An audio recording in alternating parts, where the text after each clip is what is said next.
Okay. Aya basi. Zatangiye filime yacu nziza cyane. Naga filime ka kera. Filime yanditse amateka. Mbagaruye ku ka kera. Yaho nko mubibona. Baraka ko ari ntwari bura. Filime n'utwa kera, twari twanditse amateka mu bihe bya kera. Naga filime gateye ubwoba. Nayo mbanyuriremo, uburyo kera byari bihagaze. Imba muzi technology z'ubusha. Muzi bamuzi twaturutse mwebwe. So barakwereka hangaha. Filime utangiye sasa hangaha, tanye n'imodoka irimo iragenda.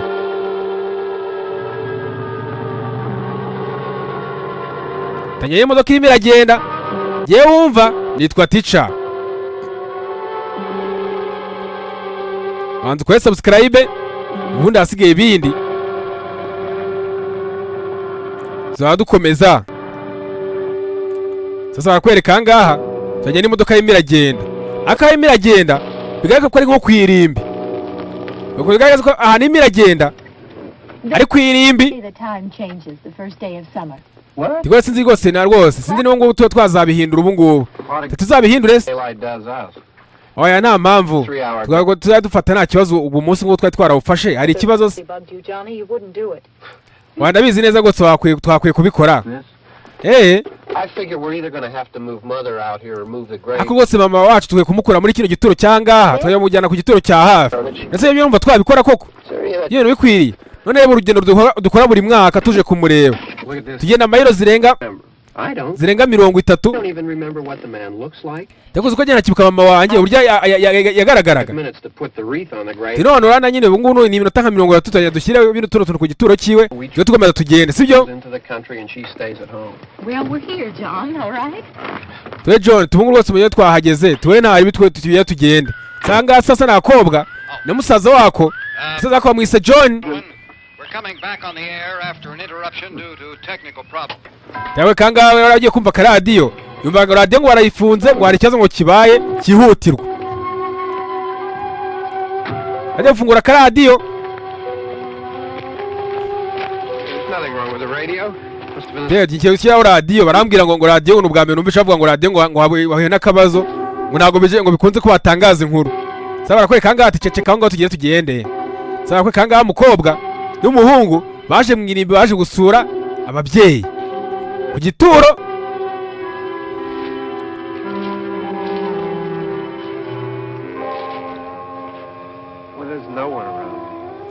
Ko nta muntu n'umwe ari ahangaha.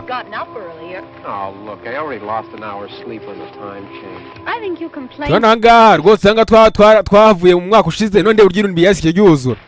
Abantu bari bose bagenda bacaho buri kanya. Sabara kwereka ahangaha. Baje no ku ruhande. Baje anga sasa. Ageze ku gituro cya nyina. I wonder what happened to the one from last year. Each year we spend good money on these things. Rwose buri mwaka anga tutakaza amafaranga menshi kuri ibi bintu tuje gukora bino bintu. Akumenye ko ari ababyeyi bawe. Nago wakwiye kubitubikuraho ko yenda baciyeho. Nta ribi. Wonder how many times we bought the same one. Tugwenye na kundi nyine ngo nuko ko bimeze. Zero kubitwara uko biri. Sasa kwe kangaha.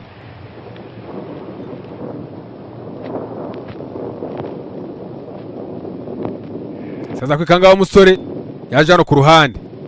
Manya nayitegereza. Church was this morning, huh? Tagiye muri gino gitondo nagize inzozi. Ye kuya hirya hari uri muragenda. Hari uri kugenda.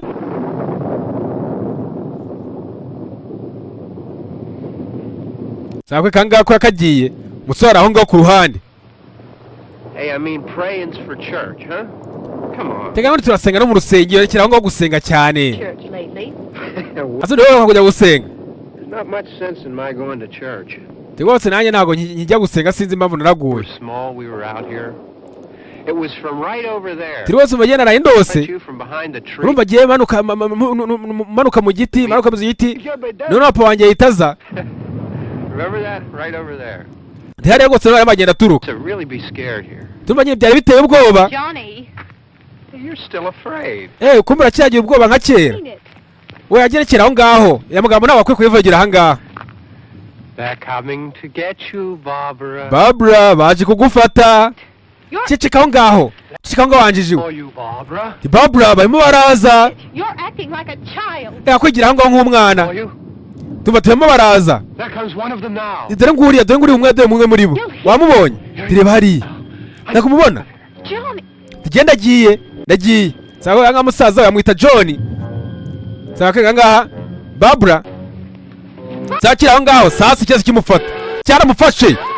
Anga sasa. Anga gisakira ngaha. Cyaramufashe. Anga sasa musaza we yaje gutabara. Aho gase kajya kwitsimba. Kagiye kwitsimba. Bakweka bari bageze kwitura nimugoroba. Sako kangaha. Anga sasa bari kunenze byobyo. Tayari arakweka agikira hasi. Isaza nikishirwa nikinyurwa. Tayari umusaza we bamukubise kwibuye. Kibamagwa n'igisaza umutwe kwibuye. Samuko bamaze kubibona ciyeho ndagiye. Urajya he? Sawe gakobwa karabaraye. Sawe kangaha igisaza nacyo ntago kiva kwizima. Sawe gagiza kubo kangaha karagwa. Sinzi. Sawe kangaha gakobwa kaciyeho feri ya mbere ku modoka. Kaje ku modoka. Kageze angaha asanga nta rufunguzo rurimo. Sawe karoka igurugi. Karabanza gafunga inzugi. Angaha isaza gihaye kiri angaha. Isaza kiri angaha.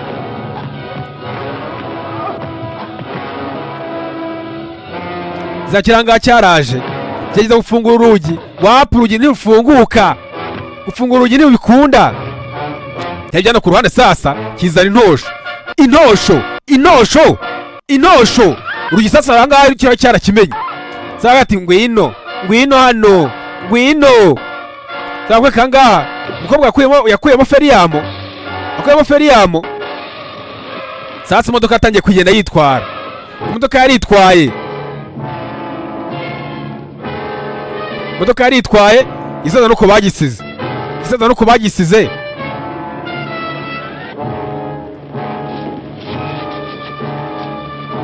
Tayari barakwereka umukobwa yakomeje kugenda atwara imodoka.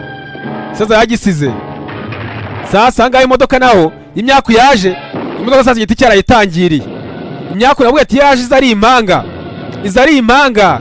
Sasa umukobwa yarebye ciyeho ndagiye. Sasa kwe kangaha gisaza ati ntuncika. Cyamuri inyomeko ati ndagiye. Sasa ko kagize mu muhanda munini.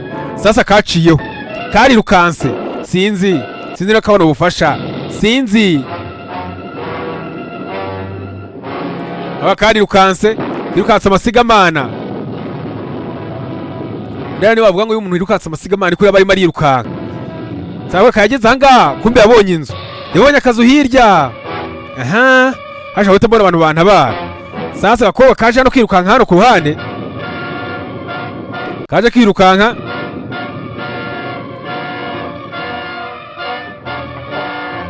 Sasa gakobwa kaje angaha inzu kayigezeho. Gukora ku rugi rurafunze rurabanye. Urugi rurafunze. Sasa angaha kaje kunyura mu gikari. Kagiye kureba kumbe ikiri aho ngaho kiracyakajya inyomeko. Kiracyakomeka. Sako kangaha kinaze mu nzu sasa. Ba nyiri inzu nibahari. Sasa ngaho kuba kinaze mu nzu.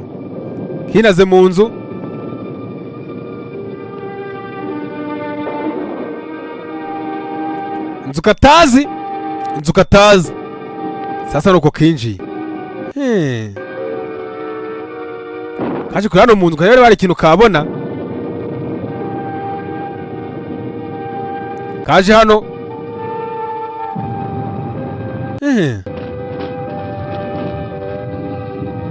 Sanga kaje gafatanga imbugita.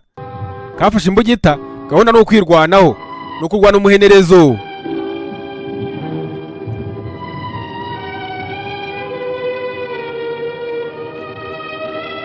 kaje pora pora, kaje pora pora. Sasa barakwereka wenda kubwiye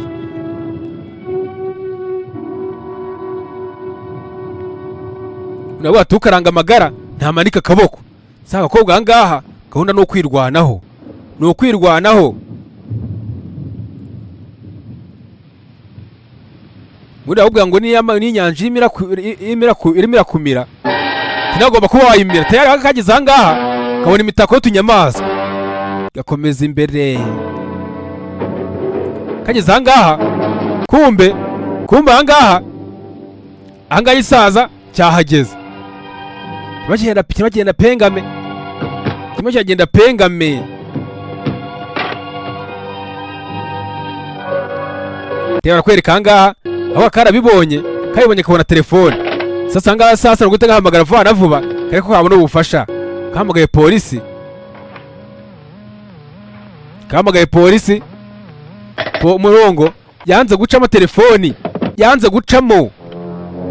Ahangaha agakobwa telefoni kama kahamagara umurongo kahamagaye ntawe uriho, kabonye ko ibintu byanze. Sasa ahangaha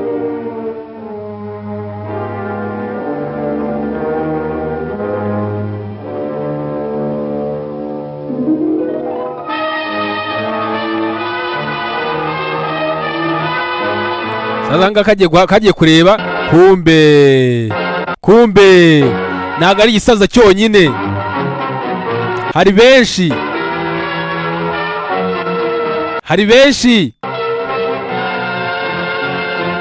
Takwe kangaha agakobwa ibibazo byabaye ibindi. Sasa bateye ngaha gahunda kazanye basinge ku rusenge, kazamutse kuri etage ya kabiri, kagiye kugasanga ahangaha umuntu yarapfuye kera. Kasubiye hasi byo mbonye ni ishyano. Kasubiye hasi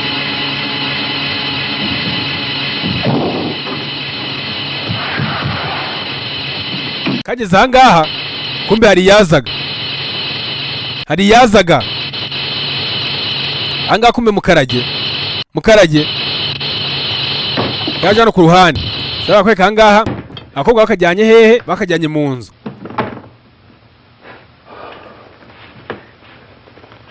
Alright. Tino ibintu bimeze neza. Sasa kwereka ahangaha tugire ikintu twakora byo kunze. Ni vuba tugomba kubikora ku muvuduko. Truck is out of gas. This pump out here is locked. Is there a key? Bese ari station ya essence wafite ifunguzo. Wafite ifunguzo za iriya station. Abo karamwihorera. Sasa bako yaje ahangaha aza guhamagara. I suppose you've tried this. Tayari kuyagahamagaye byarangiye nimero yanze gucamo. Do you live here? Ese ubahanga gakobwa kari kahabutse, kari kahabye.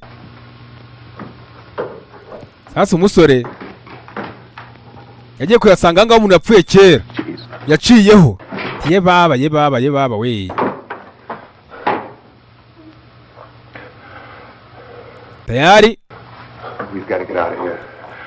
tugomba kuvanga byanze bikunze. Urabyumva neza ukajya kandi hano hari abandi bantu. Tayari kwereka rero gumva nyine gutegura ibintu bijyanye n'ibyo kurya. Sasa kuboko kari ahangaha kahabyo kabonye nta kamaramaza.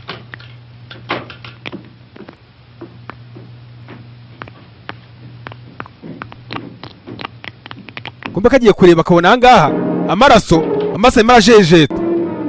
Kanye amaraso marajejeta. Sasa ahangaha nabwiye ati ibintu ni hatari.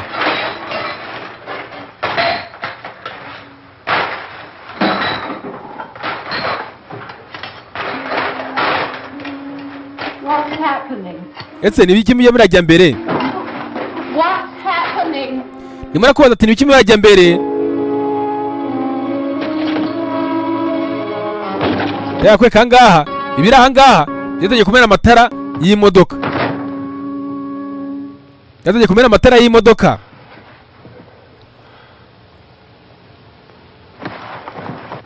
There are 2 of them out there. Have you seen any more around? Haya hano hari ibintu habibiri. Tare ari ibindi wigeze ubona. You're afraid, but we have Batatu utera kugira ubwoba. Oya ndekura. What's happening? Yabanza umbwira kimwe kirajya mbere. Yakwereka ngaha. Angahe biramena amatara. Amatara y'imodoka bagenda biyamena. Ibyaje nibyo teyara angahe itinde y'umutwe. Itinde y'umutwe. Ikiranga cyarabyumvise. Cyara musore angahe araje agihereza aragiha. Yagikubise byo. Turakubita mugenzi wanjye mushaka hici. Bamushaka hici. Zaba kwe kanga naci yagishyizemo. Haka kanga abantu bari ahangaha bahindutse. Kiraho yaragisoje. Yakwereka ngaha. Kumbe umukobwa ko yakarere ko yari mu nzu. Umukobwa ko yari mu nzu.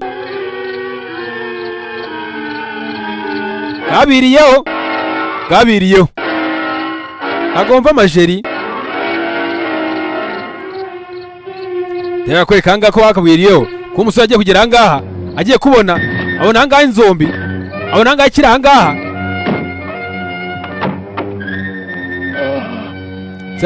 Yaraje angaha sasa intwaro yaratakaye. Meza ku munofo, mereza ku inyama. Zakwereka ngaha ikiranga yagishyizemo. Musore nta kinabyo. Itinde y'umutwe.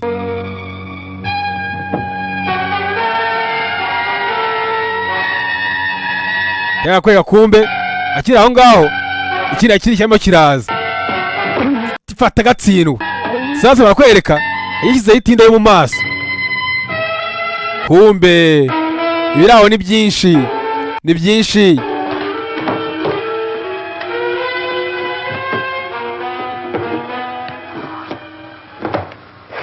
I know we're in here now.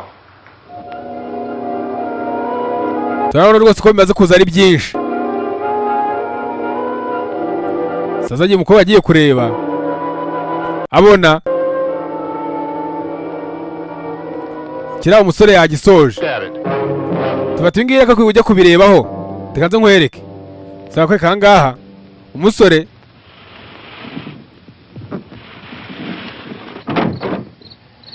yaraje arakingura. Mwayo kingura ibindi biracyaza.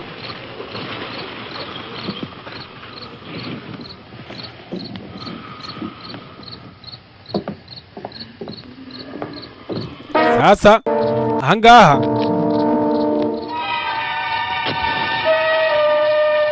umusore yaje asanga ikiyazanye hanze. Yarakizanye maze kukizana hanyije arakidomeka. Yarakidometse. Biriya bitinya umuriro. Ako kaya yarakidometse agisiga aho ngaho.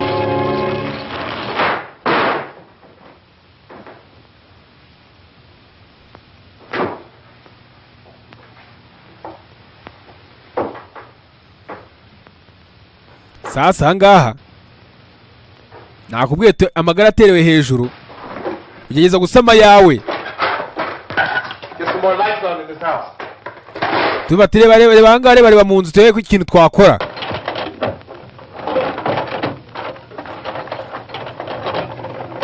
So yaje kureba ahangaha ahita abona akabunda. Sasa umukobwa icyo yazanye imbugita.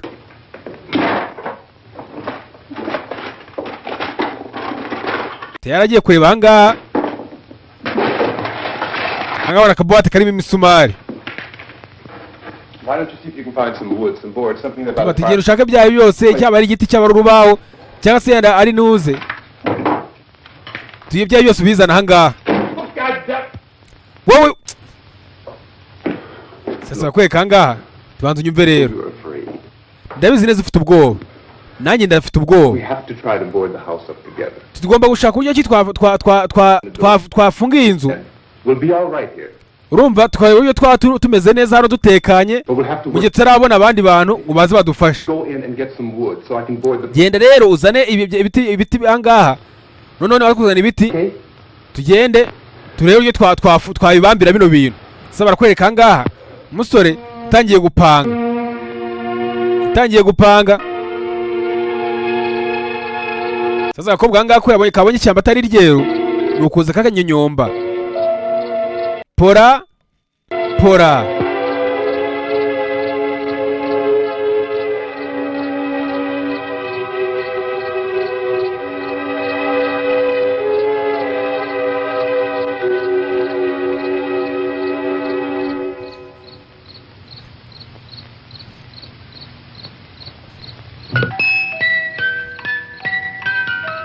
aho kakoze ahangaha gakoze hano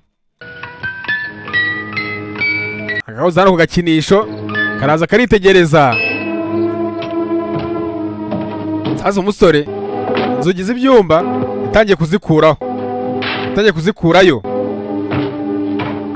iki cyose cyakwifashisha mu kubambira izi nyamaswa yatangiye kugikura akabati arasenya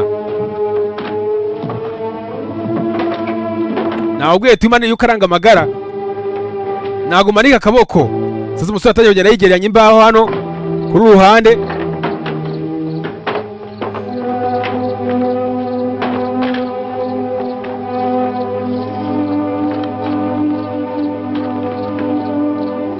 sasa umukobwa bamutumye imbaho n'ibiti sasa dore ibyo ngibyo nibyo yajyanye sasa nawe ndebere ibira byabambahe abakobwa ni abatoni ba Salomo ndazizanye sasa barakwereka ahangaha umukobwa yaje gufasha ubonye ko nta kundi byagenda yabonye ko nta kundi kuntu byagenda azagufasha sasa ahangaha uko bahonda inyundo uko bahonda umusumari wibuke barimo barakora urusaku ibiri ahangaha wibuke bakurikira n'urusaku bikurikira urusaku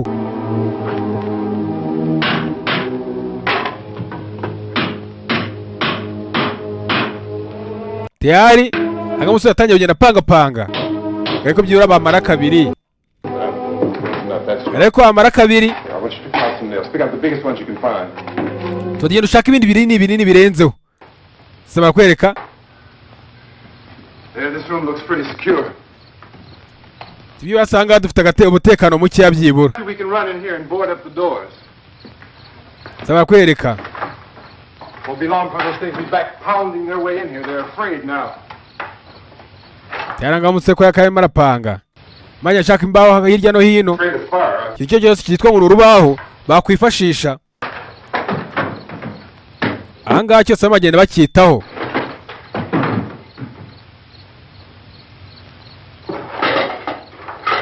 You know a place back down the road called Beekman's Diner?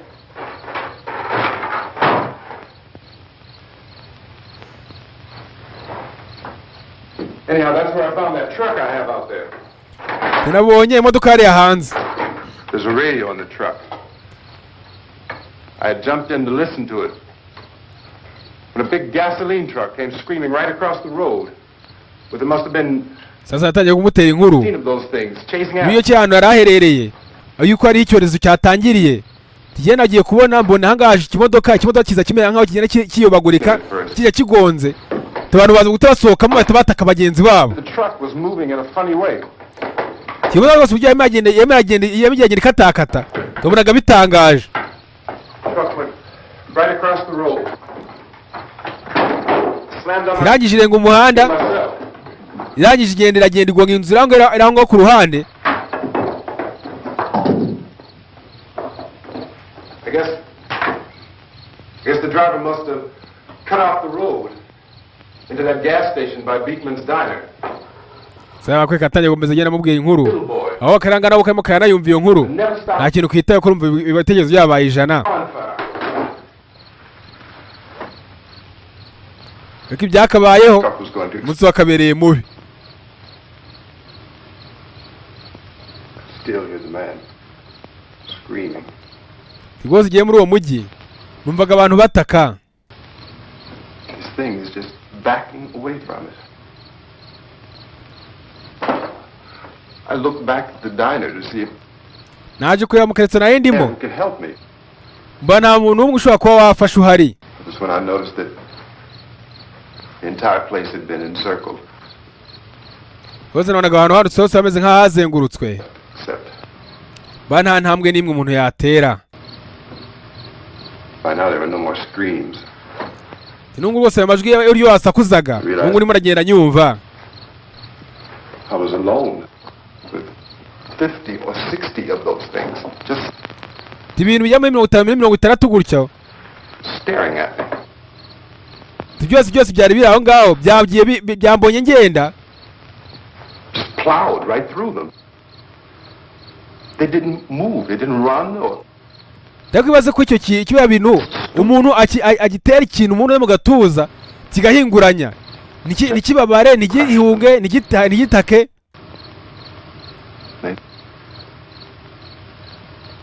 scattered through the air like bugs. Rwose byaje bitabikwirakwira ahantu hose. We were riding Byakwirakwira nk'ibiheri.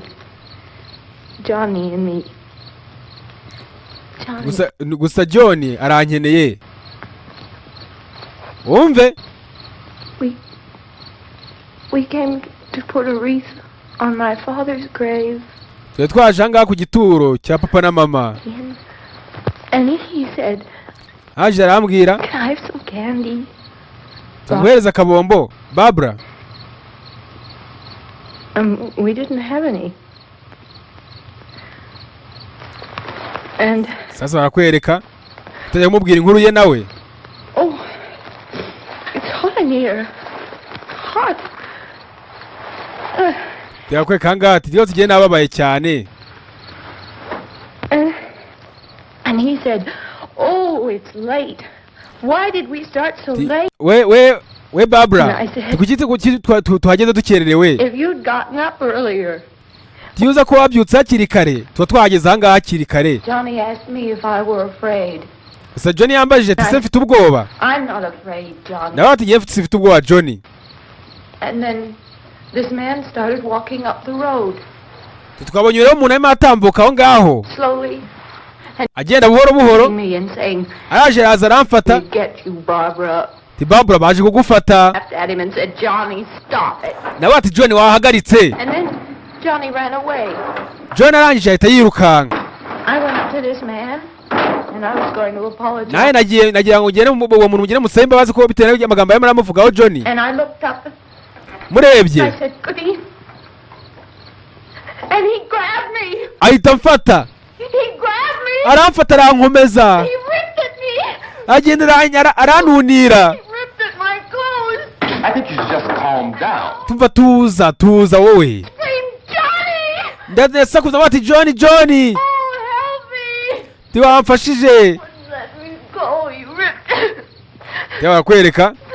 And then Johnny came and No John yasaza. he fought this man. Yagerwa n'uwo mugabo. I got so afraid. I ran. Rwose natinze. I ran. And Johnny didn't come. Gusa nyine John We have to wait for Johnny. tugomba kurindira John rero ntabwo John araza. We better go out and get him. Reka tujye kumureba. We have to go out and get Johnny. Tukajya kumureba John. Please, don't you hear me? We've got Ese ntabwo muranyumva? to get him. Ngo tujye kumureba. Please, Ndakwinginze. to go get Johnny. Ngo tujye kureba John wiko ni mutsaza we. Please. Umva se? Don't you know what's going on out there? This is no sense. We ntabwo n'ibintu biri hano hanze. Understand, my brother is Wewe banze ujye ubyumve musaza wanjye ari hanze none murabira ibyo ngibyo. my brother is not dead. Ti ntabwo ugiye mutsaza wanjye yapfuye. Ti yapfuye ceceka aho ngaho. Oh, Fata urushyi wowe. Fata urushyi nawe. sasa mukajya mukubisa urushyi mu rushyi rw'inyundo. Agakobwa kahise gasinzira agamukajya nta mikira afite. Nabwo atema wimura karanga amagara ntumanika akaboko kirazira.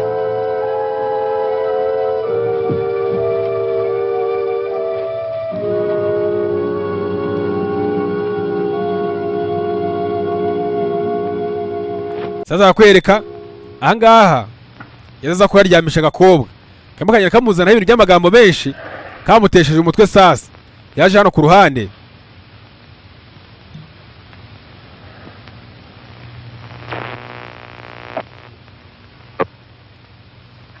yaje kumva radio yumva amakuru ryahagaze. This radio station will remain on the air day and night. This station and hundreds of other radio and TV stations throughout this part of the country. Rwose radio zo muri no mugense n'amateleviziyo ibyinshi byafunze. Ubuno radio yonyine imyagenda imekora ikigira ijoro ryose. Rwose habonetse ubwicanyi budasanzwe. Mu gihe abicanyi bagenda bicana bagenda bataka ahantu hose bageze bagenda banyuraho bica. It seems to be a sudden general explosion of mass homicide. We have some descriptions. Bigaragara ko ari nk'ubwicanyi bw'abantu bagenda bicana ubwabo. Some say they appear to be in a kind of trance. Others describe. Yakwereka ahangaha yashyizeho akanuza ahangaha radio iba ari ingenzi mu bihe nk'ibi ngibi. Ukeneye kumva amakuru sagiye kureba ahangaha agiye kureba hanze abona ahangaha ibintu byaje agiye kuyabona ibintu byaje.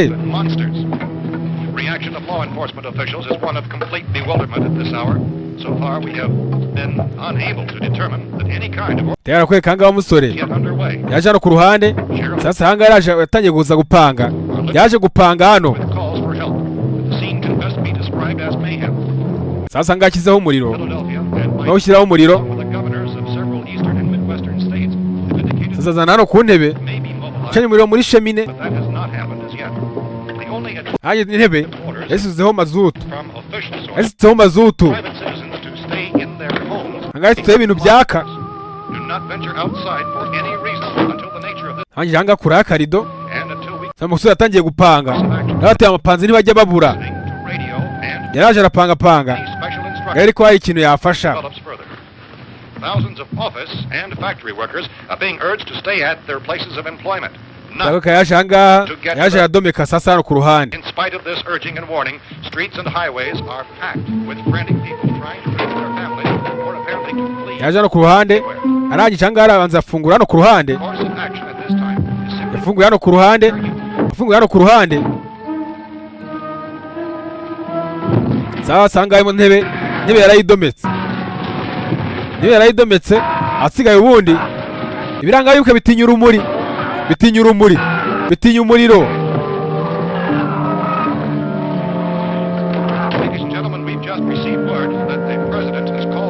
Yakweka ahangaha nyuma yogenda panga ariko hari ikintu yakora. Sasa ahangaha ni ukuza kubibambira ibiraha ariko sinzi niba hari ikintu biza kugeraho. Niba hari ikintu biza gufasha. Following that meeting.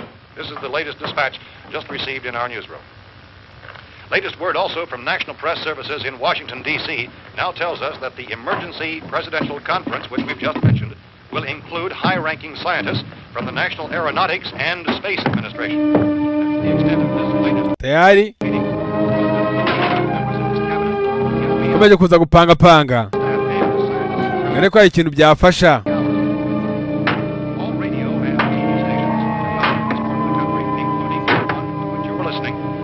their facilities in an emergency. Sasa ahangaha Bring you this news as it develops. We urge you to stay tuned to radio and TV and Raje to stay in ngadise gakobwa aho kari. all costs. Late reports reaching this newsroom tell of frightened people seeking refuge in churches, schools, and government buildings, demanding shelter and protection. Gakobwa karakangutse Which apparently is in barushyi rw'inyundo. law enforcement officials are at a loss to explain or even at this hour. Sasa umusore ahangaha yagomeje kugutekenika gare ko hari ikintu yafasha ariko sinzi.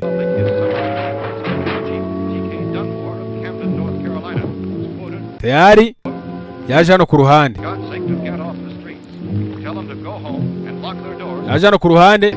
Sasa ahangaha niyo wanapfa ugomba gupfa wanje gutwika ibyaha, wanje kuza gutwika ibyaha.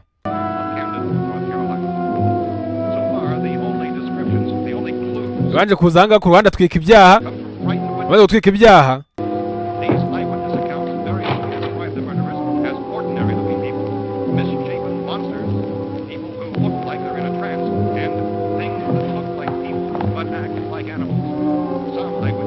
Tayari yaje hano ku ruhande agiye kureba, agiye kubona akabunda. Ngaho icyo yabonye imbunda, abonye akabunda.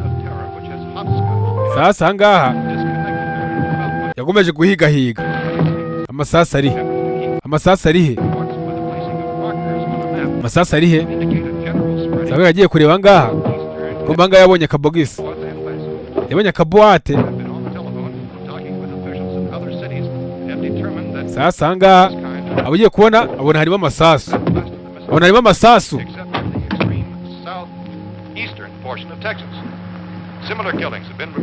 Yakwereka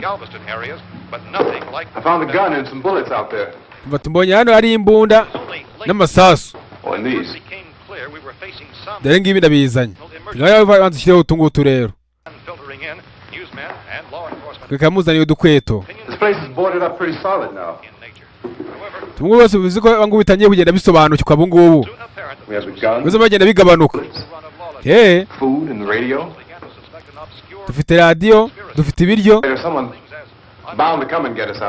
Niba tugomba kurindirira ahangaha tukabona umuntu ushaka kuza kuba yadutabara.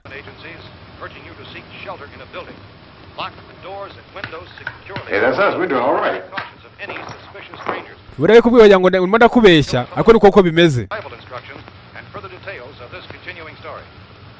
Cyara kwereka wewe wihangana bibagirwe ibyabaye, unyihanganira.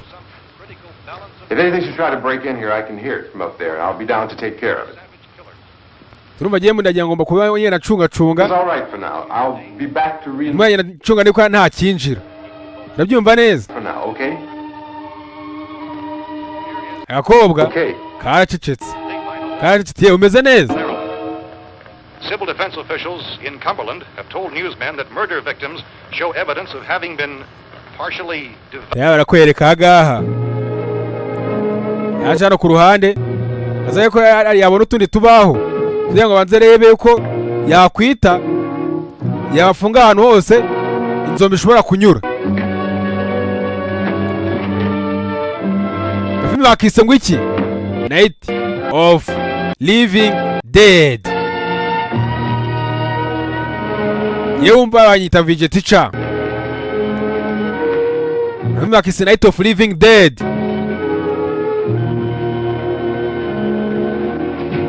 Consistent reports from witnesses to the effect that rwose tugendeye ku byo batanga bayemye bagenda bavuga were killing and eating their victims. Anga barimo baragenda ibimo biraba no kwica bagahita barya umaze gupfa. In all cases the killers are eating the flesh. Rwose kandi abica abo ngabo bamagenda bagerageza kurya abantu bakiri bazima. Civil defense authorities have told newsmen that murder victims show evidence of having been partially devoured by their murderers. Medical victims' bodies shows conclusively that the killers are eating the flesh of the people they kill.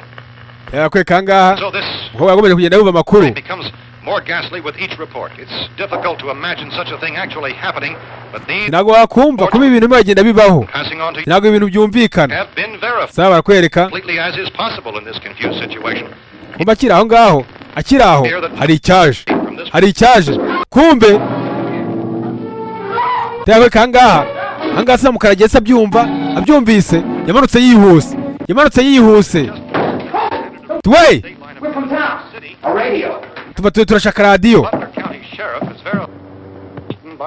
sasa kwereka angaha hari abaje harimo barahunga abandi.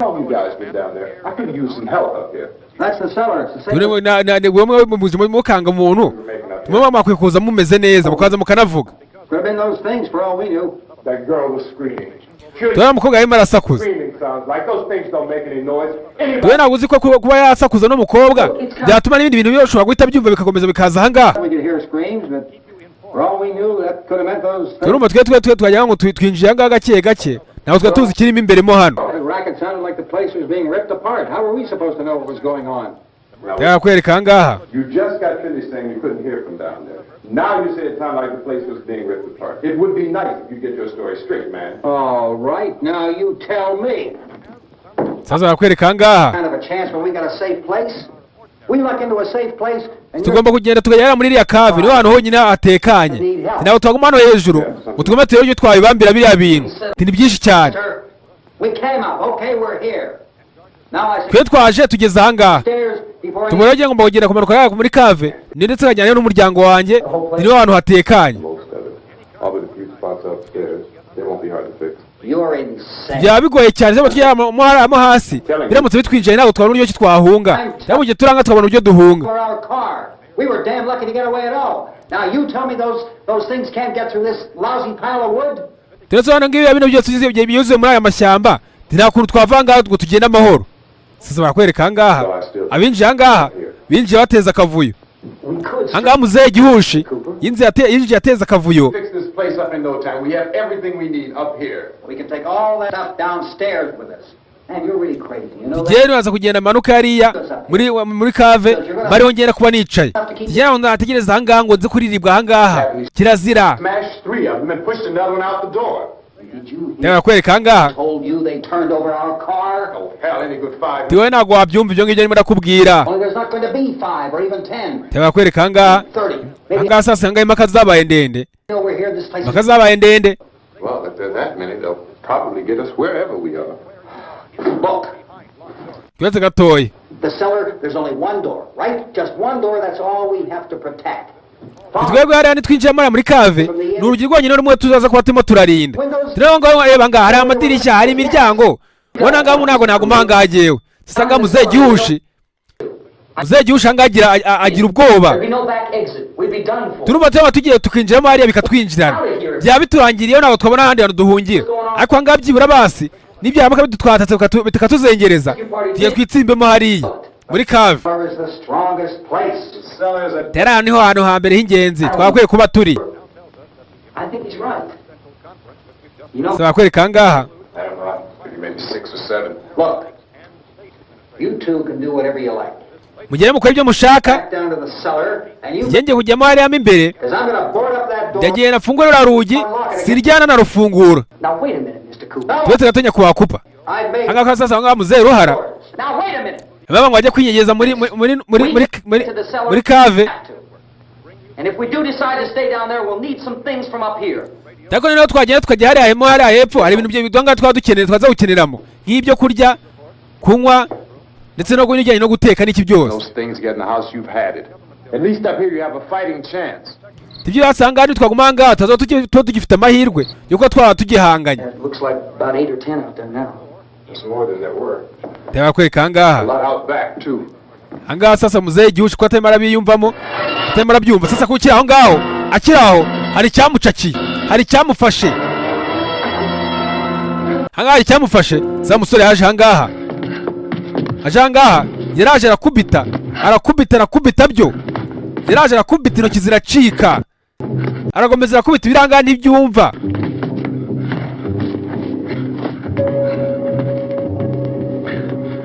sasa barakwereka yagiye urusasu rwo mu mutima ntaho kijya It's all right. ndetse byagenze bite tubimeze neza ahubwo umugabo w'umuryango wa muzehe yagihaye ikiraha ntaho kijya barabiha n'ibyumva bakirashe ntabwo cyumva cyagirashe mu mutwe cyaciyeho kumbe bagiye kureba hirya ibintu byari byuzuye mufate ku mwaku mwebwe fata ku mwaku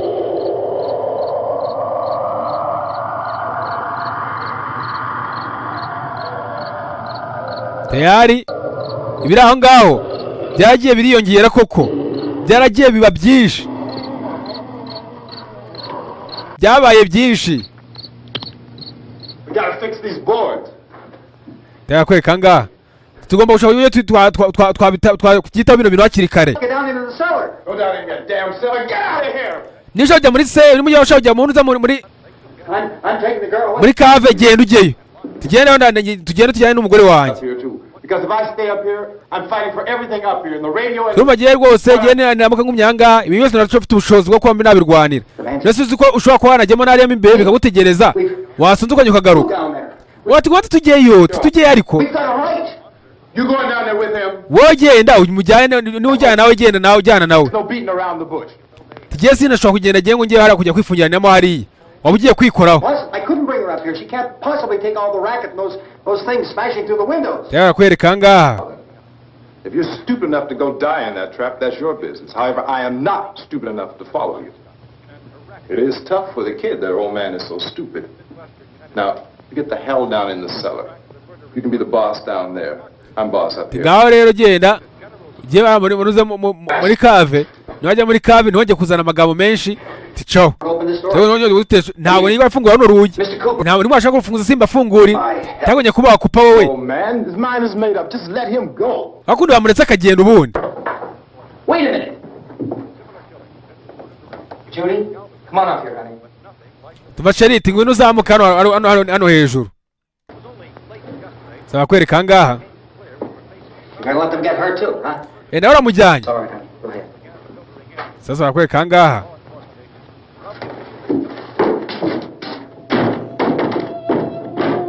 Angaha. Sasa angaha. Mzee Gihushi. We can fix it up real good. There's lots of Cyangwa yakinze. up here. Tuba turebe wano twakinga, tizagenda kuzaba ngo biraza kugenda bite. All three of us were working together. Tiza zo ko wakaje tukaza tugakorera hamwe twese turi hamwe. Hey kid. Abantu nkabara ntago bajye babura. Ntago bajye babura. He's wrong, you know. I'm not boxing myself in down there. Yera unajya kwifunganyiramo, unajya kwifungiranamo hari kirazira. Well, we're safe now. Tangano no sara turatekanye. What about Tom and Judy? They want Tom na Judy bigenze bite? Tinabo bagiye biyungiza kuri barabo hejuru. Ziriyanjije gusa. There are two other people upstairs. Yana abandi bantu babiri bari hariya hejuru. Yeah, but I didn't know who they were and I wasn't about to Sinzi abari bo. necessary chances. Igihe gihari genda gufata amahirwe yanjye kwangana. Tikoko si ibyo bintu birakwiriye.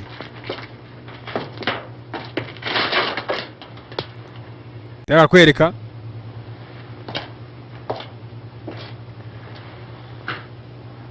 Is she all right? I don't. Ese ameze neza. She feels warm. Simbizi neza gusa numva afite ubushyuhe. Where'd you get the bandage? Some Bande yagiye he? basket I tore a sheet. Tibagenda rwose nayimushyizeho bande. Sara kwereka ngaha. Gisa cyane nacyo gutwika ibyaha. Upstairs. Tubagume hariya hejuru sha. Too many ways those monsters can get in up there. Hari ahantu. We'll see. Hari uburyo bwinshi inyuma za nyamaswa zishobora kuza kwinjiramo. When they come begging me to let them in down here. Ariko mukanyeza ko baraza kusaba imbabazi ngo aretse tukinjira ngo tukinjira. To be right, everybody else to be wrong. What do you mean by Ariko ushaka kugira ngo wowe bumva uri mukuri abandi bose bari mu buyobe. Tero yose wowe ushaka Does kwikunda. out there know why we're being attacked? Saba kwereka ngaha. happening here is some kind of mass murder. It's going on everywhere. Tigose anga ibintu bimwe biraba. Tinubwicinye buteye ubwoba. Nta kindi kintu giye nakubwiraho. I heard a news. Ngo yaramubaza ikintu gishobora kuba cyateye buno kibazo tume bino bintu biba. I know what I'm doing. What did it say? Nothing. Nothing. Tinagombishe radio yose timbwira. Tiyavuze ngo iki? Mass murder everywhere and Tiye sibye amakuru bavuga ngo ubwicinye buri ahantu hose ngo byakwirakwiriye ahantu hose. Off that door. we are staying down here, Helen. Harry, Turaza kuguma hano. Tiye kinguye rwa rugi rero. please know what's happening when they'll send. Tiye nago nagumanga ntazi kimwe kirajya mbere. How are we going to know what's going on if we lock ourselves in this dungeon? Yewe singi rwose byambangamiye namutse ngumye aha ngaha.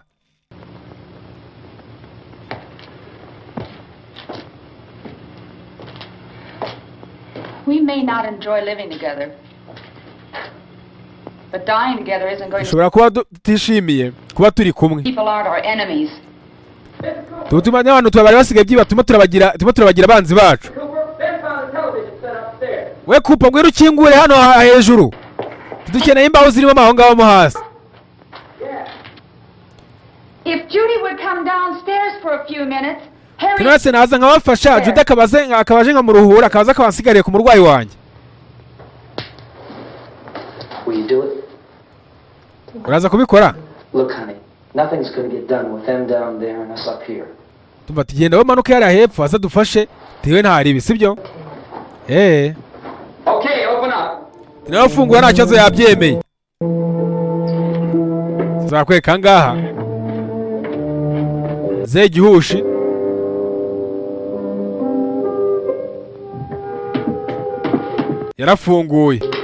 Yarafunguye. Ngafite akana karembye. Ntabwo ati imyaka igiye kuza ari impanga. Iza yitwaje n'ubuvivura ahubwo.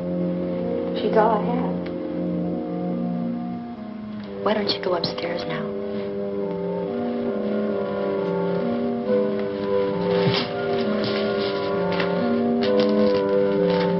Sasa barakwereka ahangaha ubwo bamusigiye umurwayi nanga umubyeyi ajya gufasha. Umugore arusha ubutwara umugabo. Sasa ahangaha muzehe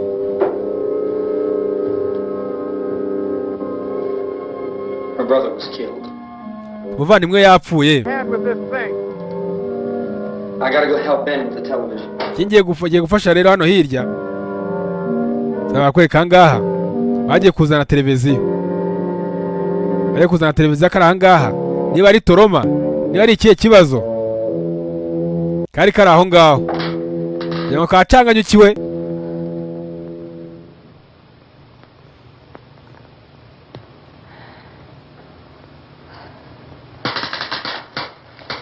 Yakwereka ahangaha. Ahangaha umubyeyi nawe banje gufata ku isigereti tubanza twika ibyaha. Sasa ahangaha banje gutwika ibyaha. Don't be afraid of me. Ntuntinye. I'm Cooper, Harry's wife. Ndi umugore wa Cooper.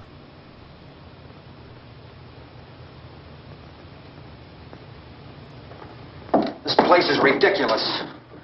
Look at this. Tano ni habi. There's a million Tano ni habi rwose. here. Tese zino mbaho nizafasha icyo bungu. Give me one of those. Tufata impereza gatoya muri maze nkwereke. Sitanga gisaza. Cyaje nacyo yonza gitwika ibyaha. Her brother was killed. Muvandimwe yapfuye.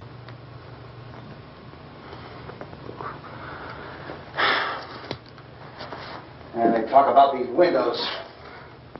I can't see a damn thing. Izo ngungu bingi biraza kumara icyo bungu biraza kumara cyanga kubwo akanya. That's how much good these windows. Ngaho reba nawe retegereze neza. Aya madishyo banaza gufasha icyo bungu.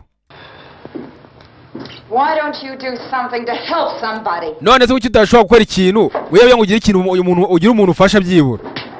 Saba kwereka ahangaha. Drag a couple of those chairs together. Zane zo zishyire hamwe nta reba turero duteka televiziyo. Televiziyo ni se gatwe. You better watch this. Se kaboboy. What's going on? I don't want anyone. Yakwereka ahangaha. Is there anything I can do to help? I don't want to hear any more from you, mister. Sasa barakwereka. You take orders from me. And that is... Tanga nije ntanga amategeko. Ntago ari woza gutanga amategeko hano ahangaha. There's no sound. Kanumva itemera avuga. Play with the rabbit ears. It reports, incredible as they seem, Sasa barakwereka ahangaha. are not the results of mass hysteria. Mass hysteria. What do they think? We're imagining all this? Shut up. Tayama agenda bibaza ngo ibintu bitari magenda bihura. The wave of murder which is sweeping the eastern third of the nation is Tirwose ubwicanyi bwatangiriye mu burasirazuba bw'igihugu. of their victims. Tiretse bose n'ubu ngubu ibintu byose ngo byaje kurangira bijemo akavuyo. Who were understandably frightened and almost incoherent. Officials and newsmen at first discounted those eyewitness descriptions as being beyond belief. However, the reports persisted. The medical examinations of some of the victims bore out the fact that they had been partially devoured. Anga umunyamakuru bagenda avuga inkuru. Baranga wa magenda ategeza inkuru. Ubundi anga wundi amakuru. Iyo ikintu kiba ari icy'ingenzi cyane. This is the latest nta makuru ubigwamo. Civil Defense Headquarters in Washington. Rwose aha ngaha hari ahantu hashobora kuba wagenda ukaba warokokera Have recently done muri Washington, have been returning to life and committing acts of murder. ndetse abasirikare bagenda igisirikare kimwe kiravuga yuko uwariwe akagira gutya agacaho nawe mu kanya yongera akongera akazuka akongera akagaruka Back to life and seeking human victims. nawe akongera agashaka abandi bantu agomba kurya. Here to believe what we're reporting to you, but it does seem to be a fact. Rwose nuko ko ibintu bibiri cyo niyo makuru amaze umuntu ahagazeho amaze kumenya. People to stay inside. Kandi amagiye inama yuko bavuga ngo abantu bakwiye kuma mu nzu zabo ntibave mu nzu kubera ko ari abantu hari abahigi bagenda bahiga abantu bagenda bahiga abantu barashaka kugira ngo bajye babafashiriza ahantu abo bantu baherereye. Kandi nanone nibwo buryo bwiza kugira ngo ube wirinze ndetse rwose mugomba kugera kumwegereye ibinyamakuru kwegera ibinyamakuru ubundi asize mukamenya amakuru kugira ngo mumenye igihe bazagera muri karitsiye yanyu mu byumve. Tumurumva naho ngaho dufite amahirwe yo kuzava aha hantu turabona ko buri muntu wese yaje kwifungirana. Since convening this conference of the Presidential Cabinet, the FBI, the Joint Chiefs of Staff, the CIA has not produced any public information. Why? Being consulted about an earthbound emergency. So far, all the betting on the answer to that question centers on the recent Explorer satellite shot to Venus. That satellite, you'll recall, started back to Earth, but never got it. That's the space vehicle which orbited Venus and then was Rwose arateganya yuko ari ikigajuru cyavuye kuri Venus kize kigana hano ku isi bikaba byangiye icyo kigajuru gituritse ubundi kikaba cyohereje radiation zikomeye cyane hano ku isi zikarizo zahinduye abantu zikabahindurira inyamaswa. Rwose ngo n'amakuru turimo turagenda dukesha ibyo bikuru byo muri Washington. Saba kwe kangaha turetse ko cyari cyo gaju cyaturitse gituza kuri Venus niyo cyateje bino bibazo ntaho twari tubihamya ko ari cyo kintu cyabiteye. Gusa nyine hari ahantu bishobora kuba bihuriye. Turetse urategereza yuko kuba indwara yaje muri bano bantu no kubera radiation. Twebwe nta makuru dufite ubu ngubu twabahereza tungu nta kintu turamenya neza. I can't speak for the entire military at this time, gentlemen. These gentlemen, presently, until this is irrefutably proved. Everything is being done that can be done. We'll have to hurry for our next meeting. baraza gutungana neza cyane. You feel that there is a definite connection as far as Dr. Keller and myself? Doctor, please. I thought we decided that is not proved yet. Was the satellite, when the satellite was exploded, an unusual amount of radiation enough to cause mutation under certain circumstances? abanyamakuru inkuru bagenda bayitara hirya no hino bashakisha ikintu gishobora kuba cyateye iki cyorezo cyuko abantu bose bahindutse inyamaswa. Yakwereka ahangaha sasa ahangaha abajeneri n'abadogiteri bari begeranye barimo bariga ku kibazo. He said the rescue stations have doctors and medical supplies. If we could get care in there, we could get help for it. Tungweze ko nta muti nta n'urukingo bari bakora. Willard. I saw a sign that said Willard. It's only about 17 miles from here. You know this area? You from around here? Judy and I. Tumujyi bw'Ibarabasi waba uri hafi ni umujyi waba uri muri mayiro 17. 17 ni mayiro nyinshi cyane ntabwo twazigera ngo tuzashobore nta modoka nta kibazo dufite. Tugomba gushaka uburyo twabona ikinyabiziga twamako n'ikinyabiziga tukava ahangaha ubundi se tukagenda by'Ibarabasi tukajya twajya mu wundi mujyi tukareba badufashiriza neza. Tubona ngaha dufite umwana urwaye dufite abadamu babiri tugira ngo tuzagende urwo rugendo n'amaguru ni ibintu bigoye cyane. Dr. Grimes, your entire staff, I know, has been working very hard to find some solution to these. Twari tubwiye rwose igisubizo kuri ibintu bimwe biragenda biba igisubizo wabitanga wishyireho umucyo. But first let me stress the importance of seeking medical attention for any. Rwose iyo tuyo ikintu kimwe twagenda dushaka cyatari ni imiti yo kujya twabona. How bad has your kid been hurt? Zabakwereka ngaha. Look, you go down there and tell Judy. Yeah, you tell Judy to come up here and you stay with the kid, all right? Genda ubwire Judy azazamuka hano haro hejuru none nawe ugenda ugumane n'umwana. saba kwereka angaha the university, we had a cadaver. A cadaver from Yudita all 4 limbs had been amputated. Sometime early this morning, it opened its eyes and began. mazina ya kera It was dead. yo nawe n'uruhinja rwitwa Karisiti Tried to move. narumiwe uruhinja rwitwa Karisiti Upstairs. tubati zamuka baragukeneye She had to do anything. I don't understand. Baby. mwana wa ni mama wawe tuvaye ndimo numva arimo ndababara Down as soon as I find out what they want. tubati tugiye kureba iyo twareba niba ari ikintu twabikoraho saba kwereka angaha Once, preferably by cremation. Well, how long after death, then, does the body become reactivated? It's only a matter of. ese twara nk'igihe kingana iki kugira ngo umubiri wongere uzuke wongere ugaruke mu ntuze mu buzima It doesn't give them time to make funeral arrangements. tubati rwose ntago bimara igihe kirekire cyubwo ntago wawe uwo muntu umushyinguye icyiza umuntu wawe niyaramuka apfuye Gasoline and wowe icyiza no kuba wamushyiraho gaze ubundi wangiza ukamutwika ubundi agashya nibwo buryo bwonyine bwatuma atagaruka nawe ubundi kuvuga ngo wajya kumushyingura ugiye kumushyingura ntago yazuka utararangiza kumushyingura saba kwereka angaha Is there a fruit cellar here? Yes. We need some bottles or jars. Make Molotov cocktails and hold them out while we try to escape. Hey, there's a big can of kerosene down there. I'll see what I tubati ariko hari ahantu hari gaze There's a big key, twagenda tukajya kureba or maybe a key to the gas pump on it. I'll check. We can tubati talk. tukwiye gusuzuma rero sibyo Meantime, a couple of us can go out and try to get the gas. We can come back for the rest of the tuba tugiye kugenda turi babiri tugiye tuzane gaze tukaba kuzana gaze twongeye tugaruke twongeye tubafasha tubashyire mu modoka tugende urabyumva neza We'll put some supplies behind the cellar door. While we're gone, the rest of you can hold up in there.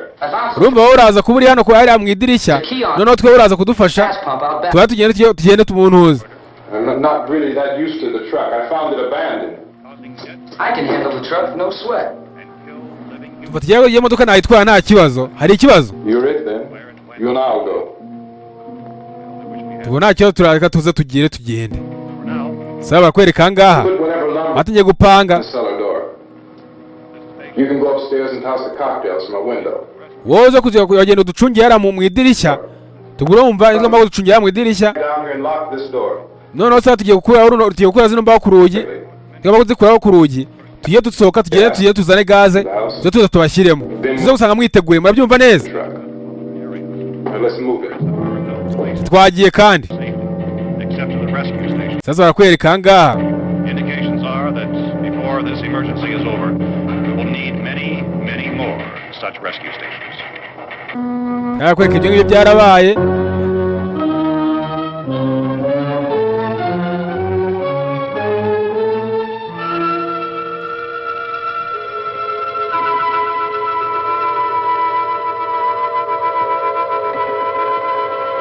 She's all I have. Are not the results of mass hysteria. Mass.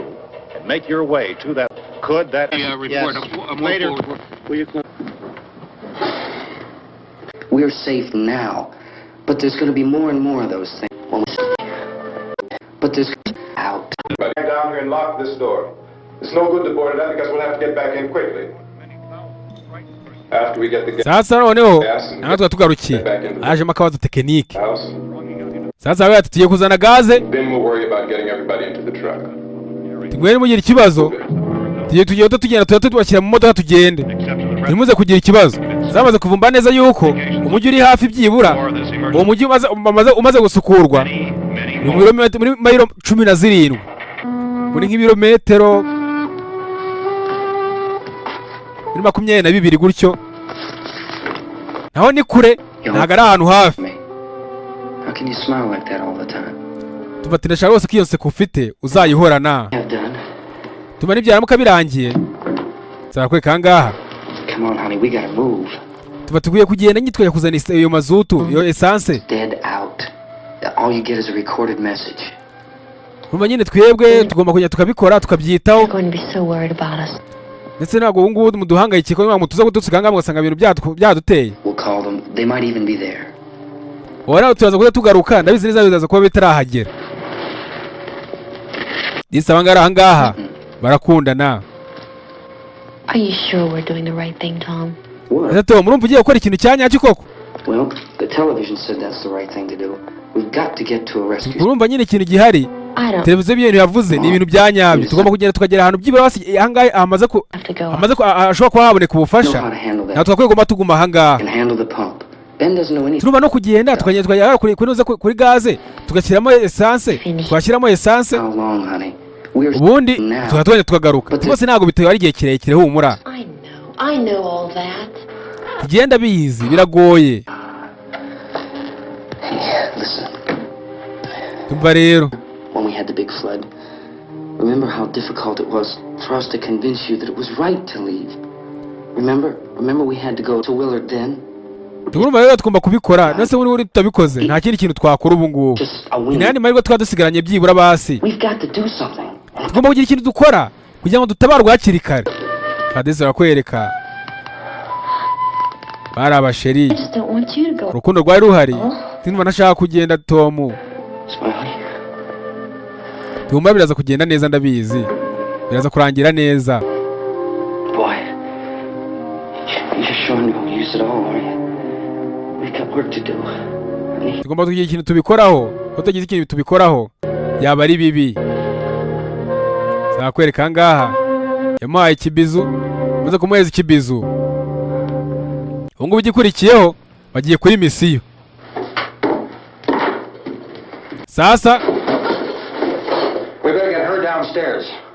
We have to go downstairs now, Barbara. mba tumanuke hasi kuri esikariye tumanuke muri kave Upstairs now, just tufata imanuka hasi muri esikariye muri kave kugira ngo muze kuba mufite umutekano wuzuye I would like to leave. Yes. wajya nawe ndashaka kugenda saba barakwereka ahangaha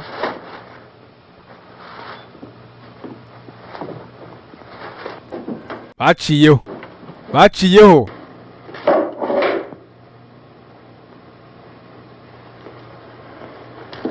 good luck. Yeah. ni amahirwe n'imigisha sasa ubu ngubu twagiye sasa barakwereka ahangaha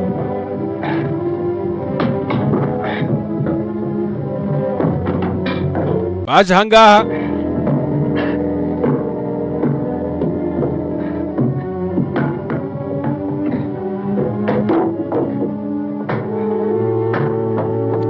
ariko kuba bagenda bategura bagira ngo bagende isi umusheri yongera agaruka arareba yagarutse kureba ngo arebe umusheri agiye kugenda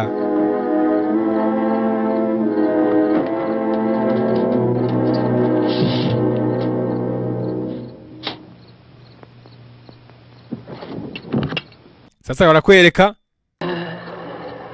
kumva ahangaha inzombi ni nyinshi byo Okay, Tatum! tuyiteguye sasa barakwereka ahangaha sasa babanje gutera imiriro sasa ahangaha inzombi ziri ahangaha zitinya umuriro barakwereka ahangaha yaje banza batera ahangaha amavide arimo ibyaka kugira ngo bibanza byegezeyo ikiraba baragitwitse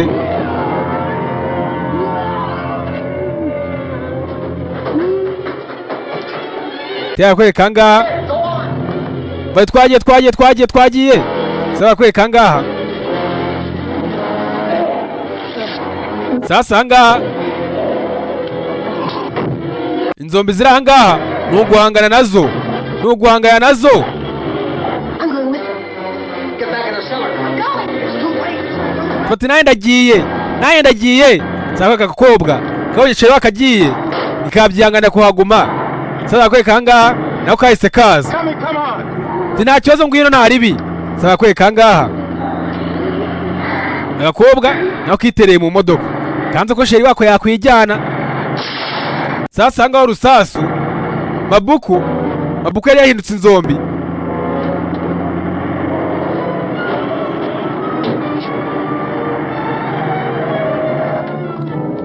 sasa ahangaha barakwereka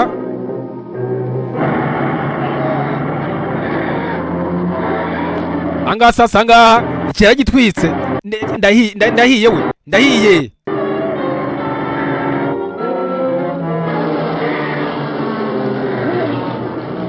barakwereka ahangaha inzombi bazisizaho inzombi bazisizaho.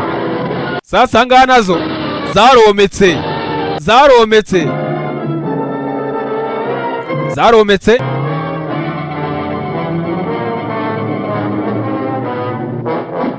sasa bakwereka ahangaha tugarutse ahangaha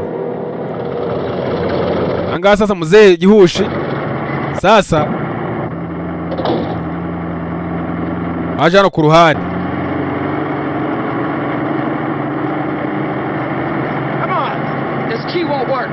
Yefuza nazo zirimo zirakora. Sasa bakwereka ahangaha isaza yarashaka gufura. Sasa ahangaha n'ubwoba bwinshi yaraje ahangaha umuriro abashyize sasa ku muriro. Sasa akongeje imodoka, yakongeje imodoka. Dusubire mu nzu. Sasa bakwereka ahangaha umusore yararebye abanza kuza kuzimya esanse, kuzimya umuriro.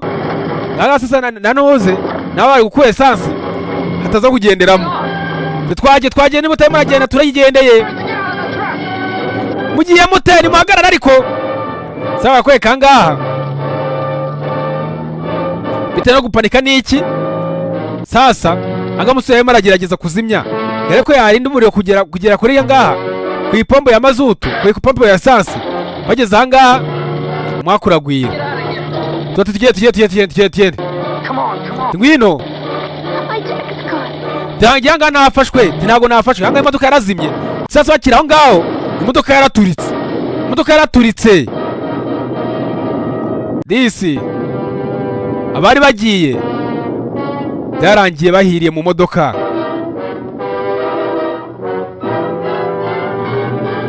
Sakwereka ahangaha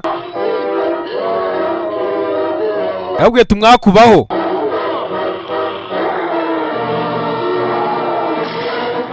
Sasa ahangaha barabiha n'ibijya hasi.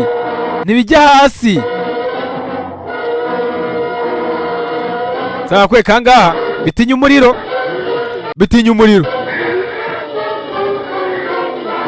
Hano bari bahindutse inzombi. Buri wese arashaka kopi, arashaka umunopfo. Tega kwereka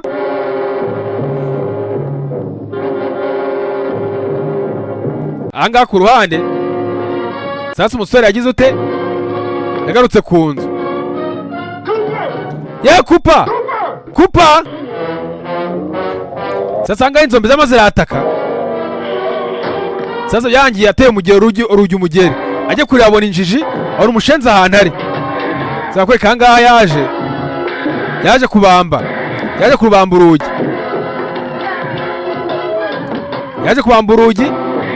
Yanze kumukingurira ahita kurutera umugeri.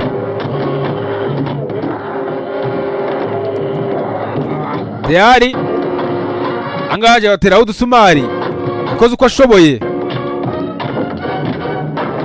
Kupa n'ikinyabwoba. Sasa barakwereka. Sasa ngo birarangiye. Wa mushenzi we bakunyingurira. Sasa ahangaha muzehe Gihushi fata ingumi muginga. Wowe wanga kunyingurira we ntabwo ufite. Sasa barakwereka ahangaha mushenzi fata wowe. Sasa Kupa twa mushenzi we ngo bure biriya bintu wowe. Teba barakwereka ahangaha muzehe Gihushi Kupa agiye hasi. Teba kagwa ahangaha bahiriye mu modoka, inzombi zabasanzeyo. Sasa ahangaha bari banahiye, bari biyokeje, rirareka impumurira.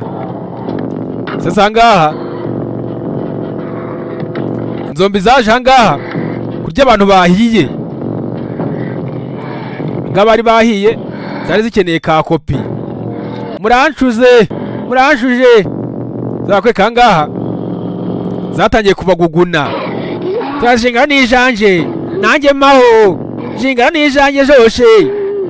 Sasa bakwereka ahangaha inzombi. Ahangaha engewe imira ry'umwijima. Ahangaha ntago zikina. Ahangaha ingimi afata ku muhore.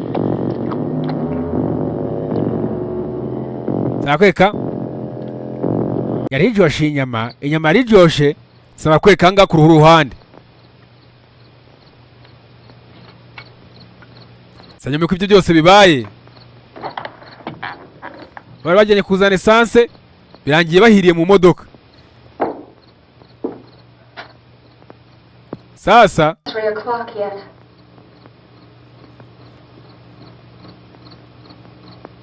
There's supposed to be another broadcast at 3 o'clock. 10 minutes. Tigose hagakwiye kuba hari ikindi kinyamakuru kimwe kiravuga amakuru tubungubu saa 3 turabura iminota 10 saa ngo zigere. We can leave. Twakwiye kuvanga ariko tukagenda. Better leave soon. Twakwiye kuva hakiri kare. It's to 3. Tuzakwereka ngaha. You know anything about this area at all? I mean, is Willard the nearest town? Abari umujyi uri hafi wangara? I don't know. I simbizi. We were Mabazo ndi mujyi waburi hafi. just trying to get to a motel before dark. You say those things turned your car over. You think we can get it back on its wheels and drive it? Where is it? Seems Nakwereka ngaha. far away. Seems like we ran. Twaje twirukanka tuva kure. Semwe banye twamateganya tugerageza guhunga. He has the keys. You gonna carry that child a mile through that army of things out there? I can carry the kid. What's wrong with her? How'd she get hurt? Byagenze bite? Tubongo yagira ngo umwana wanyu ngo byagenze bite? Hit her on the arm. Byamurumye kunuze byamurumye ku kuboko. What's wrong? Who knows what kind of disease those things? Ndetse nagowe n'uryo ndwara irimo irandura. Kuba yariwe, naye mukanyiraza kuba hindutse. She can't walk. She's too weak. Oya reka wapi? Ameze neza nubwo yenda afite intege nkeya. Well, one of us could try to get to the car. You gonna turn it over by yourself? Ndeba kwereka ngaha. You have a car? Where? Ufite imodoka? You won't be able to start it. Yeah, I know. Bashaka kuyiba se? Is it? Tubanze ubyumve. Sasa kwereka ngaha. Inzombi ziracyaza byo. Ziracyaza.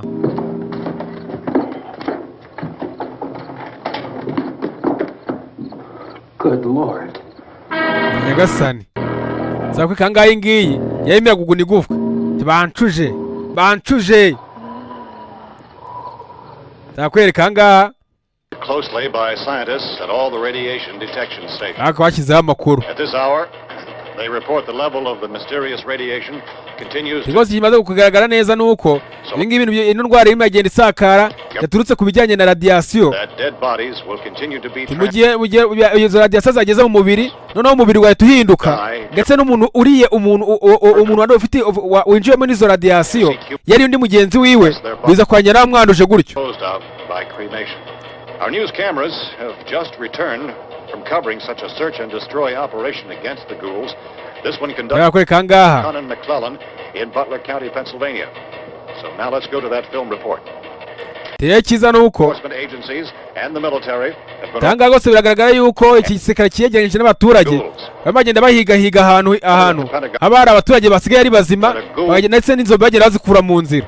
By a shot in the head or a heavy... Kandi yango inzombi ipfe tinukuyirasa mu mutwe. Quoted as explaining that since the brain of a ghoul has been activated by the radiation, the plan is kill the brain and... Tiro ikintu gihari bitewe nuko ibyo bintu byose byaturutse kuri radiation kugira ngo ipfe nuko ubwonko buba bwapfuye.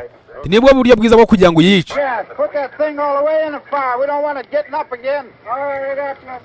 Chief McClellan, how's everything going? Ese ibintu bimeze neza bimeze bitera? Tino bagerageza tubagenda tubishyira ku murongo. Nkuko ubibona gose ahangaha.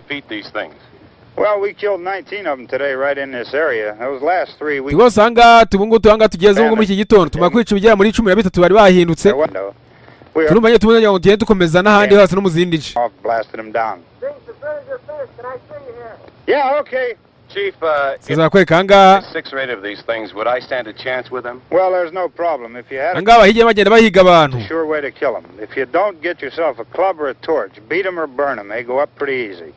Well, Chief McClellan, rwose ntabwo no kuvuga ngo ni ku bantu gusa ahubwo no ku nyamaswa zisanzwe tera nk'imbwa iramutse igiye ikarya umurambo w'izombi yapfuye cyangwa se iyo zombi ikarya iyo mbwa yawe niyo mbwa nayo irahinduka. All messed up. Well, iryo byose byabaye akavuyo. Be able to wrap this up in 24 hours? Well, Tino ndetse ngo murumva ko muza kuba mukoze igikora kingana iki mu masaha 24. Probably into the early morning. We're working our ndabizi neza twe muri kino gice cyacu turaza kuba turangije bino byose kuhasukura mu gitondo cya kare. This is Bill Cardell, WIC TV 11 News. Yakwe kanga amakuru abayobozi bagenda bayatangaza barangwa bagenda bareba kumbe bakira aho ngaho urumuri rwavuyeho sasa ngaha umurasubira se none muri cave.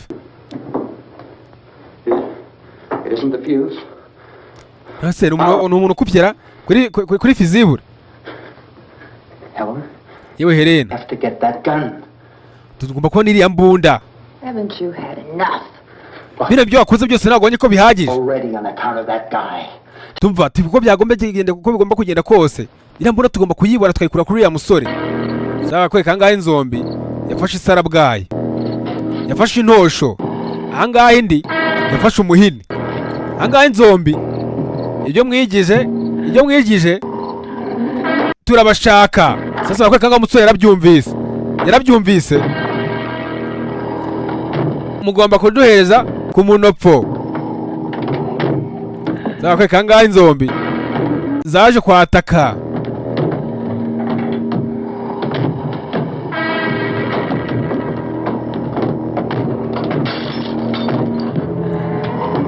sasa barakwereka ngaha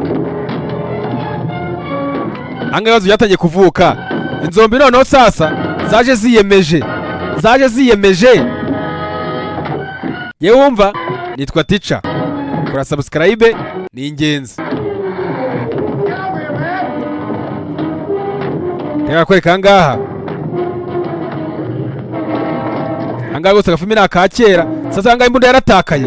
Bibuka ngaha rwamuze igihushi rwashaka imbunda kubi rwashakaga imbunda rwaritegereje imbunda ubungunda yifite. Niba ushaka guma aho ngaho rero guma muri ibyo ngibyo byawe yigendeye.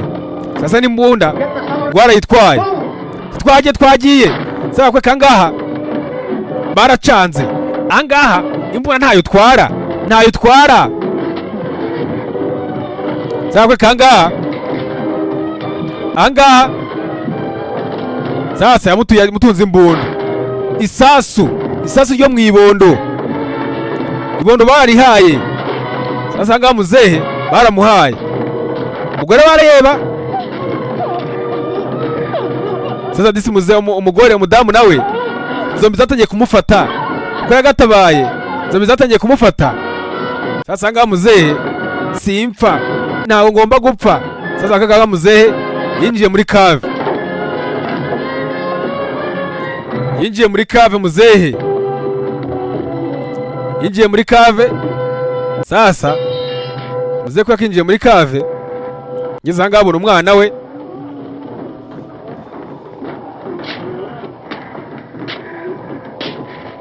abonye umwana we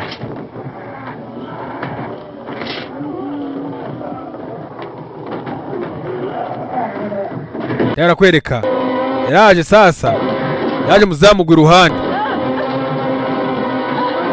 turutse ku bugwari bwe bwo kwikunda cyane. Kare kangahe inzombi zagomeze zirataka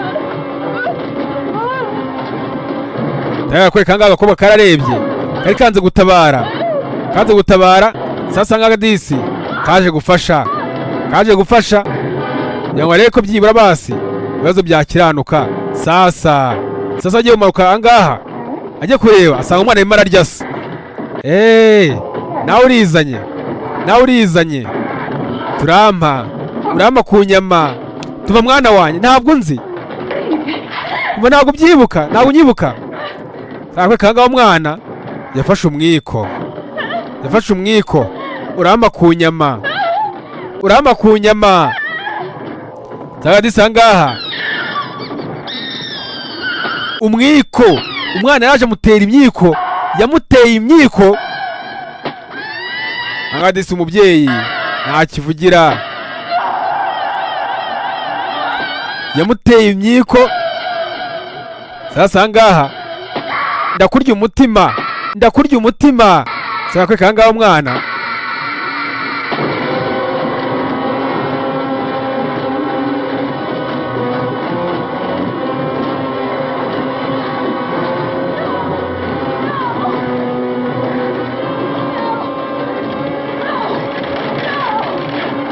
kuba bakarwanye usanga bakomeje kurwana uko bashoboye kuba bakarwanye inzombi zarabinjiranye oya Sakwereka ahangaha inzombi ahangaha agakobwa zaragakuruye ngwino uduhereze ku nyama ngwino uduhe cyangwa inzombi disi zakariye ahangaha sasa mukajyayo marareba yagejeje gutabara ako ntacyo yakora sasa barakwereka ahangaha kumbe inyuma y'ahangaha sasa ahangaha umwana yuko nawe yahindutse sasa ahangaha yafashe umwana ajugunya ku ruhande sasa yahise yinjiye muri cave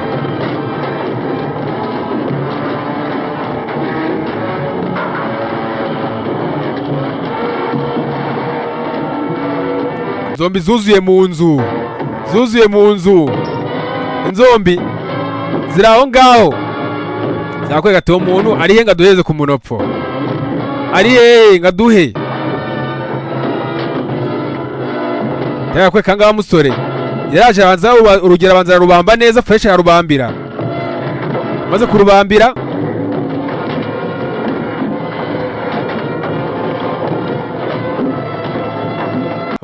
urugi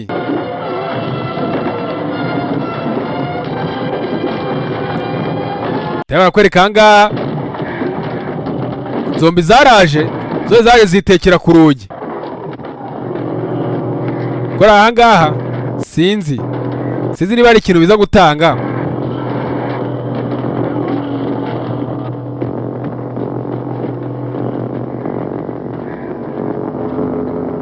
yageze ahangaha ageze ahangaha asanga umubyeyi yaciyeho kumbe muzehe gihushi sasa yamushyizemo yaramurashe mugira akayungiro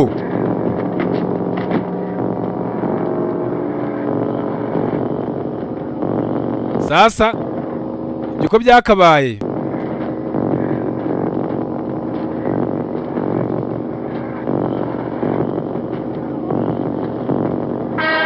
kumbe na mukecuru nawe yarakangutse agiye kumurasa usanga nta masasu arimo umwakuragwira yaje ahangaha yihebye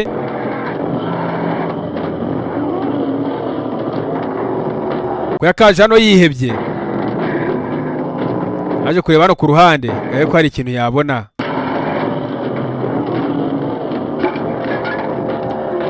sasa yaje hano ku ruhande kureba hano ku ruhande birango ntabwo biraba ku rugi biracyataka barakwereka byose byagezeho byarahindukiye byose ni abantu bari bahindutse inyamaswa ibyo byarabaye bimaze kuba sasa barakwereka mu gitondo cya kare mu bunyoni sasa mu gitondo cya kare kumbe ahangaha hari utemikirere yazaga mu gace hari utemikirere yahagendaga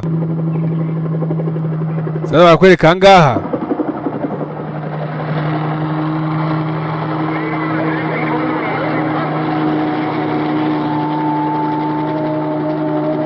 tayari kote mikirere yakaje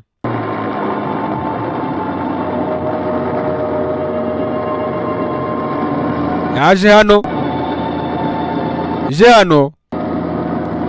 zakwereka ahangaha hari abari bahari bibuke ko batuye abahigi bagenda guhiga abantu byira baba bakiri bazima bagere babarokore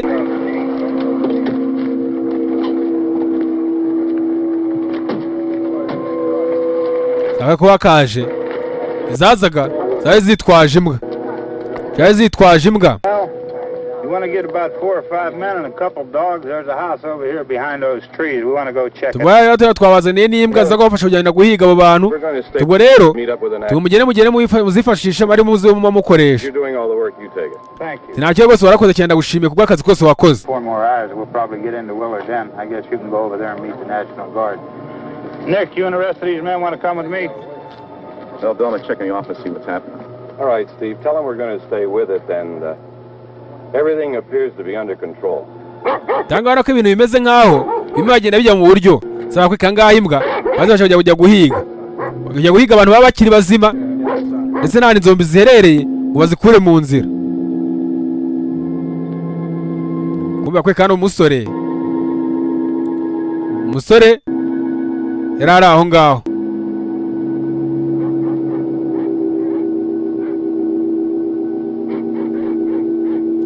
Yagiye kumva yumva imbwa zimoka. Yagiye kumva yumva imbwa zimo ziramoka. Zabakwe kangahe inzombi ahangaha zari kwataka bari ahangaha baje bakura mu nzira.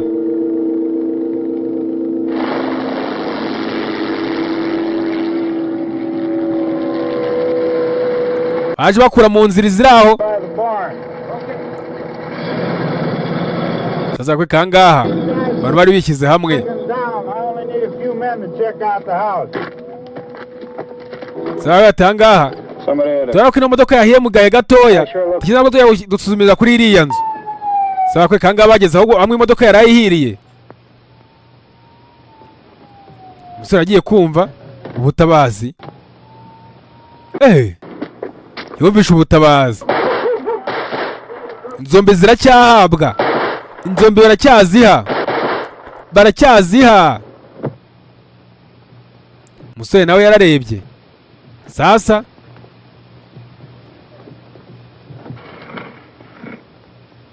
yarakinguye. Anga inzombe baracyaziha. He's the dead one. Get up here. Nick, Tony, Steve, you want to get out in that field and build me a pond? Bati mugire vana vuba mukogosho mushoboye kose ibintu birangire. Saba kwe kanga bageze kuri yanzu. Nzu bayigezeho. Sasa umusore. You drag that out of here and throw it on the fire. Tiyo byose izo zombi zose zirangane muzikuranga mugire muzijugunye mu muriro.